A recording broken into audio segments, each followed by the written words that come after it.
दोस्तों, नागौर और डीडवाना के लिए इस वक्त की बड़ी खबर यह है कि मौसम विभाग ने हाई अलर्ट जारी कर दिया है। नागौर और डीडवाना में ठंड का डबल अटैक आ चुका है। इस वक्त घने कोहरे की चादर में पूरा क्षेत्र लिपटा हुआ है। शीतलहर से जनजीवन थम गया है। नमस्कार दोस्तों, इस वक्त आप देख रहे हैं यूट्यूब चैनल आरजे वेदर और मैं हूं आपका अपना संतोष कुमार तिवारी। अगर आपने अभी तक हमारे यूट्यूब चैनल को सब्सक्राइब नहीं किया है तो तुरंत सब्सक्राइब कर लीजिए। चलिए विस्तार से बात करते हैं। मारवाड़ के रेतीले धोरों में जनवरी की शुरुआत कड़ाके की ठंड और घने कोहरे के साथ हुई है। शनिवार को जिला मुख्यालय नागौर और डीडवाना सहित आसपास के ग्रामीण क्षेत्रों में मौसम का मिजाज पूरी तरह से बदला हुआ नजर आया। आसमान में बादलों की आवाजाही और जमीन पर घने कोहरे ने मिलाकर जनजीवन की रफ्तार पर ब्रेक लगा दिए हैं। बीते 2 दिनों से जारी शीतलहर के कारण लोग घरों में दुबकने को मजबूर हो गए हैं। विजिबिलिटी शून्य के करीब है। इस कारण सड़कों पर वाहन रेंगते हुए नजर आए। सुबह के समय कोहरा इतना घना था कि दृश्यता 20 से 30 मीटर तक ही सिमट कर रह गई। नेशनल हाईवे और संपर्क मार्गों पर वाहन चालक हेडलाइट जलाकर रेंगते हुए दिखाई दिए।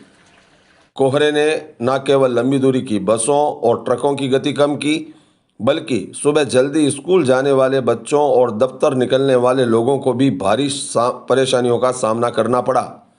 अगर हम तापमान की बात करें तो 5 डिग्री पर अटक गया है तापमान। सूर्यदेव के दर्शन होने हो गए हैं दुर्लभ। मौसम विभाग की भविष्यवाणी बिल्कुल सटीक साबित हुई और शनिवार को भी नागौर का न्यूनतम तापमान 5 डिग्री सेल्सियस के आसपास बना रहा। कड़ाके की सर्दी और गलन ने लोगों को ठिठुरा दिया। पिछले 3 दिनों से आसमान में बादलों का डेरा होने की वजह से सूर्यदेव के दर्शन भी दुर्लभ हो गए हैं। दिन भर धूप ना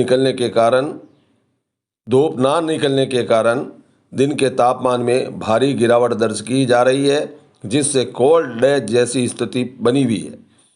कड़ाके की ठंड में कामगारों और ग्रामीणों के लिए अलाव ही केवल सहारा बना है। ग्रामीण क्षेत्रों में शीतलहर का असर सर्वाधिक देखा जा रहा है।